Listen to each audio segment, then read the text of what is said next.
Put the gutter with this. The little lady, head up, hair out, don't make that face. Okay. Ladies and gentlemen, I'm Jay McInnes. What's your name? Name? Quick. And today we are going through the March 2024 market update. Now, there's been lots of activity taking place. The market seems to slowly be manipulating back to what we like to see, which is turnover activity. So highlights from this, Metro Vancouver listings are up 23% year over year. Finally, there's inventory. It's gonna be a lot of numbers to jump through today. Do you wanna say your name? Metro Vancouver activity, okay. What do we have? Listings, detached condos and townhouses. We have a collective 5,000 units come to market this March. So that is a 15.9% increase year over year, but a 9.5% decrease over the 10-year. But the short-term numbers is what we're looking for because we need the inventory. There's stuff out there right now, but there's a lot of not very good stuff. And the good stuff that comes to market, when it's priced accordingly, moves quickly, depending on what market segments you're looking in. You've seen multiple offers for the last handful of months, so on and so forth. So March total collective MLS listings all together, 10,500 right now, which is 22.5% increase year over year, as just stated, and a 6.5% above the 10-year average. So we're getting somewhere. March sales, 2,415 sales year over year, 4.7% down, and 10-year, 31.2% down. So you can understand what that means when we get into the ratios. So Metro Vancouver benchmark pricing, all properties 1.196800. So, are you comfortable? Do you want to say your name yet? Okay. 1.196800 across all property types in Metro Vancouver. So that's a 4.5% increase year over year and a 1.1% increase month over month. So again, it never pays to wait. The prices keep going up. Yes, we've had 2 years of climbing and elevated interest rates, and the prices structurally are still going up. Just never pays to wait though. So Metro Vancouver sales breakdown. Sales March detached 694, we're down year over year 5.4%. Detached benchmark for Westside houses 2,007,900. That benchmark is up year over year 7.4% and up month over month 1.8. So again, price is climbing. Condos 1,200 sales. Year over year, that's down 7.9%. Condo benchmark, $777,500 is up 5.7% year over year and up 0.9% month over month. Price is increasing, no matter what you think the environment is out there, price is increasing. Townhouses, 495 sales in March, a 6.2% year over year increase, which has a $1.1 million, $12,800 benchmark price, which is 5% over the year over year and 1.7 month over month. So every segment, no matter how bad you think things are, how expensive rates are, how shitty the economy is, prices are up. So it has yet to show, unless you can pick like the month, that one 30-day slot, maybe it has never paid to wait. Now, sales ratios, as we know, 0 to 12. You good? You want to say hi yet?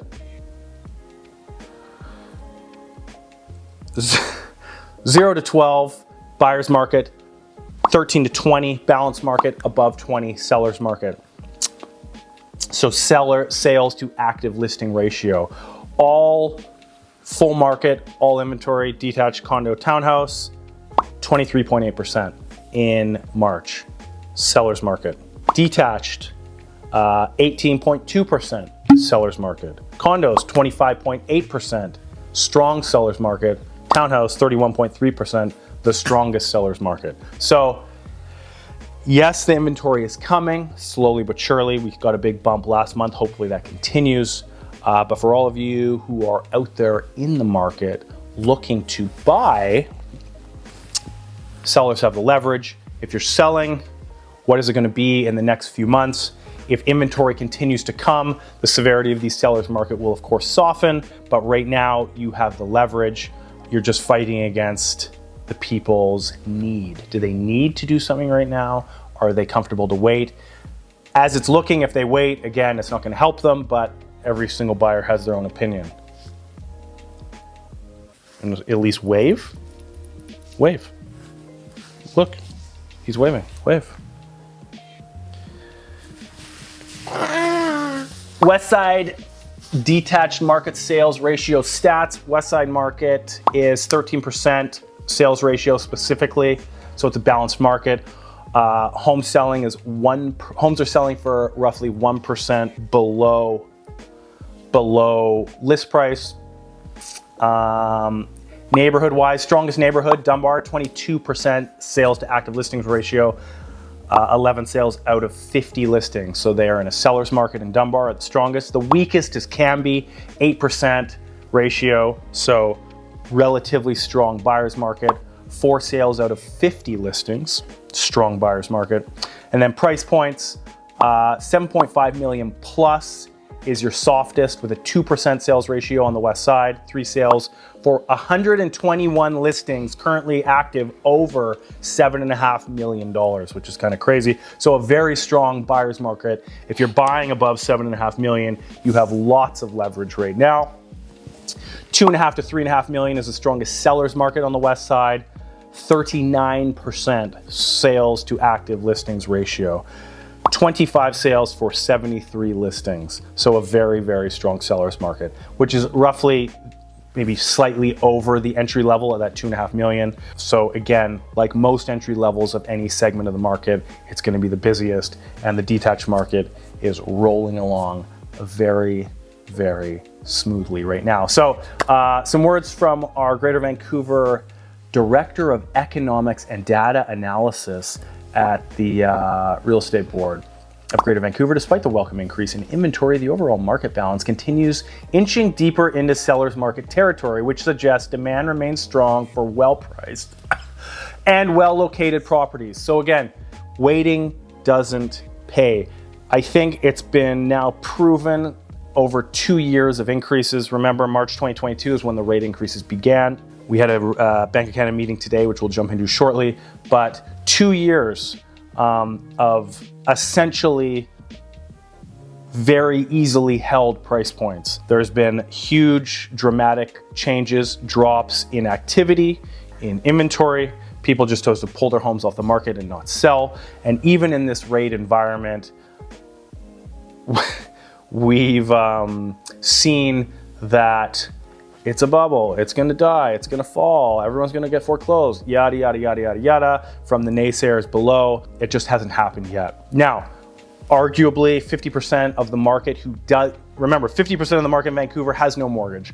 50% of the mortgaged market hasn't seen rate changes yet. So may that last 50% adjust things? Maybe, but the first 2 years of it has really shown that there is a lot of resilience on the ownership and selling side, and there's really not a lot of sensitivity to them in having to get sold, having to dump pricing, or anything along those lines. You may see the little caveated one-offs and stuff like that, but at mass, absolutely not. And now it looks like they've waited long enough. There's anticipation in the market of the rates finally changing at some point this year, which we'll chat about in a sec. So they are back into their seller's market territory and kind of back where they started. So again, just buyers don't wait, and sellers, you have the leverage yet again to do what you need to do. Best performing areas in Greater Vancouver. This is always a fun one. East Burnaby, 1 month best performing area is at a 3.6% increase, and a 1 year total best performing area is Pitt Meadows at 7.6% increase. That's total. Detached market 1 month, again, East Burnaby up 4.5%. 1 year, Tawasin 14.7%, Al. If you can believe those numbers. Condo market 1 month, East Burnaby 3.1%. 1 year, Whistler 13.5% is the increase that condo market has seen. And townhomes, Ladner at 8.9% for the 1 month. And the 1 year best townhome increase market was Pitt Meadows, 10.8%. You can see these increases, the ones that have done well, have done quite well. And again, all these numbers just point back to the strength of, can you just show the path she's taking here? Oh. Just army crawling, slithering your way out. Can you say hi? Okay. So, a lot of resilience in these numbers. And if these inventory numbers continue, yes, on one side, that's more options for the buyers. It may give a little less, in theory, leverage to sellers right now in the severity of a seller's market in all these markets. But as more inventory comes, we've seen that absorption also comes. So now, when you do have these sellers market and the absorption rolls forward from them, in theory, we're going to continue to see stable pricing because the market has come back as soon as inventory has come and new benchmarks are created, further justifying and sustaining said seller's market. So there's no catalyst at this point yet that will change, as that seems to just be starting to pick up again now. So that's that. Bank of Canada. Okay, this is going to be the last point today. So they've held yet again. This is the 6th straight hold at 5%. So words from the meeting, too soon to adjust down based on inflation is the narrative. Looking for softness in wage growth. So we've talked about this before. This is always cart, horse, chicken, egg. They want to see more softness in wage growth, so more pain in the market in general before justifying coming down. Wage growth they're looking at as inflationary, and obviously putting more money into the pockets of the people, and then there's more money out in the system. So they want to see softer wage growth. However, on the contrary, you've got the rates up, obviously currently as high as they are. So we need more pain in the economy by way of not just the variable rate holders all dying for this rate to come down. As we know, bond market dictates the fixed rates, and these Bank of Canada meetings dictate the floating rates or the variable rates.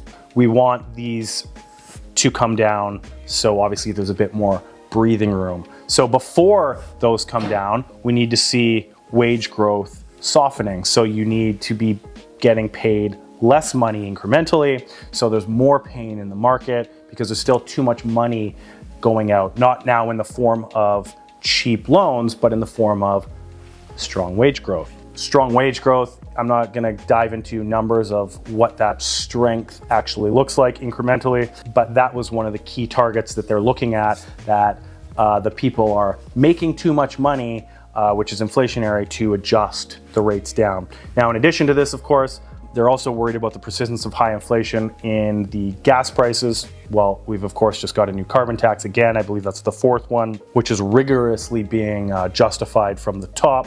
And of course, shelter costs. So shelter costs, again, chicken before the egg. We need more homes. They're not getting built.